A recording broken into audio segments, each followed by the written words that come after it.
What's up, YouTube? This your boy, the Travel Trucker, man. We are in Biloxi at the Harrah's. We just woke up, man. We finna deliver over there in Gulfport, 10 minutes away. Hey, man, I won last night. And we finna go pick up our money right quick. I had to hit on the ticket. I put it right there on the screen.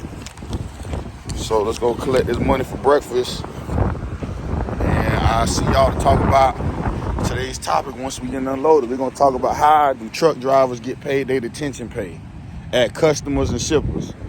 So let's get this money from the casino and we'll check back in once we get to our delivery and getting unloaded. Go.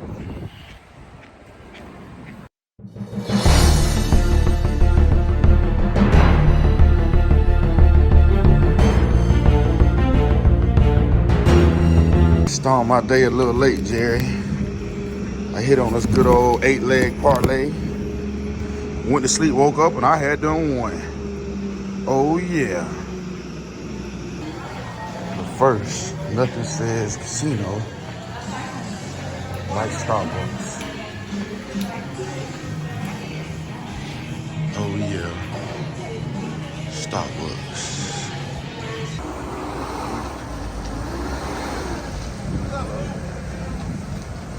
All right, let's talk about it. We're getting unloaded.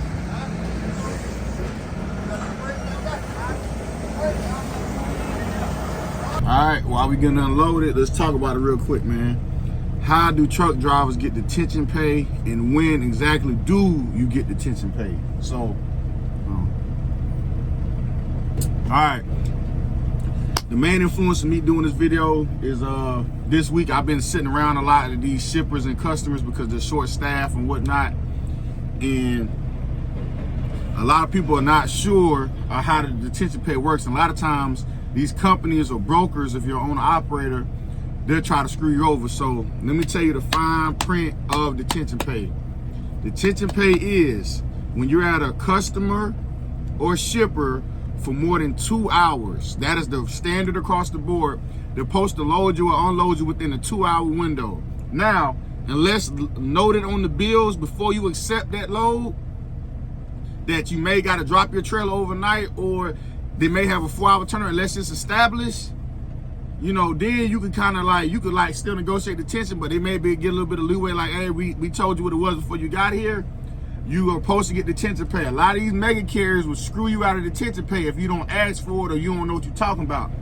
Any way they can save money, they're gonna save money. So detention pay is once you hit the 2-hour mark. As soon as you go past the 2-hour mark, even if it's 2 hours and 10 minutes, 2 hours and 15 minutes, you're supposed to get paid for detention. So if once you go past 2 hours, they have to back charge you for the 2 hours that's already lapsed. What's the standard across the board? I think it's $15 an hour in trucking minimum. Some people get 25 hours, some people get 50 an hour.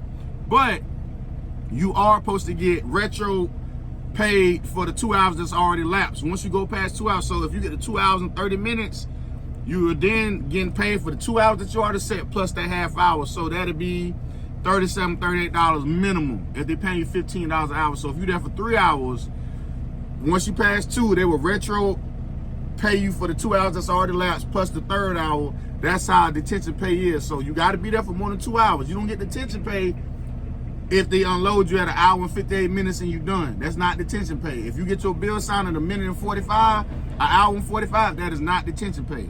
You have to go past the 2-hour mark on your logs to justify that you've been in that one location for more than 2 hours. That is what detention pay is. Now, a lot of brokers, they'll try to nickel and dime you, but you need to get detention pay. If you don't ask for it, they're not going to give it to you. These company drivers the same as that way. Layover pay, while we already on that topic, I'm just going to tell y'all this. Layover pay is when you get to a customer and the load not ready. They say the pickup date was today's February 17th, and you get there, and that shit ain't going to be ready till tomorrow, the 18th. Well, guess what? That's layover pay. If you get there at your prescribed time and it's not ready, it goes beyond detention. You getting layover pay. If you ever got to just lay over somewhere overnight, or they tell you to deliver something and the people don't be at the job site when you get there and you got to stay there till Monday, that's 3-4 days of layover pay. you know, some people call it detention, but it's layover pay. So that's what layover pay is. That's the difference between detention and layover pay.